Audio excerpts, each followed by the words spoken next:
Ok, alors bienvenue, nous sommes toujours à l'Institut de recherche en permaculture australien. Et là, on va voir une drôle de structure pour élever les lapins. Donc ici, on a l'alimentation en eau des lapins, donc qui arrive par un tuyau à des distributeurs automatiques. Ici, voilà, là on a l'eau qui sort, vous voyez, ils ont juste à pousser avec leur bouche, ça c'est assez connu. Et puis là on a le PVC dans lequel on met la nourriture et qui amène à l'intérieur de la cage à un distributeur. Donc les cages sont à maille assez importante au niveau de la taille. Et puis dessous, hein, ce qui permet de laisser passer dessous les déchets végétaux qui sont donc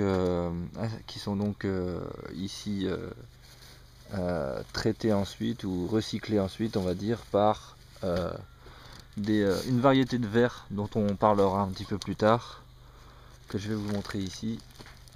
Voilà, là on les voit, ça grouille, hein. Il y a du monde. Ces vers là, c'est chaud même, hein, parce qu'évidemment ça composte un peu aussi. Je sais pas si vous les voyez bien. Je vais essayer de vous les montrer un peu mieux. C'est pas très facile, voilà. J'espère que vous voyez bien. Et ces vers là ont la capacité de manger 10 fois plus que leurs cousins les Essenia foetida, les vers rouges du fumier. Donc ce sont de très gros travailleurs, ils sont très intéressants. Et donc ici on a une culture de vers sous les lapins qui est énorme et qui est ensuite utilisée pour nourrir les poulets.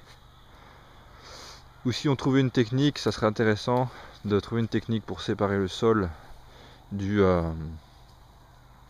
ver, ce qui permettrait aussi d'alimenter une aquaculture ou d'autres éléments. Là on a les lixivias qui sortent donc de l'usine à verre, là, ou de la ferme à verre on pourrait dire.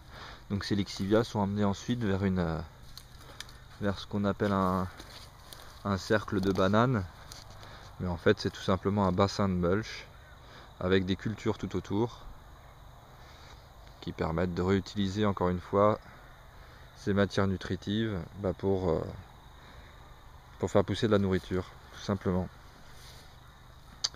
Voilà, voilà l'abri à lapin. Donc évidemment tout est à réfléchir, à améliorer, etc. Mais enfin là on a quand même déjà un bon début de réflexion et de réutilisation des différentes matières organiques et de l'énergie en général, quoi. Salut à toi l'ami.